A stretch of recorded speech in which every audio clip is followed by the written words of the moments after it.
บรรยากาศตอนเช้าเอาละ ครึ้มฟ้าครึ้มฝนเหมือนฝนจะตกนะอยู่แบบบ้านๆ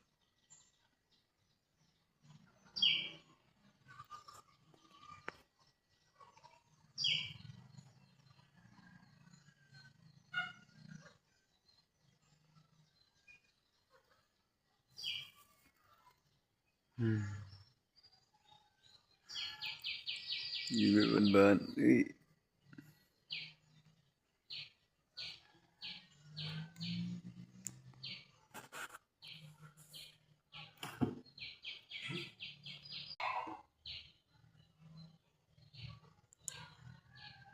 สนใจเนี่ยบ่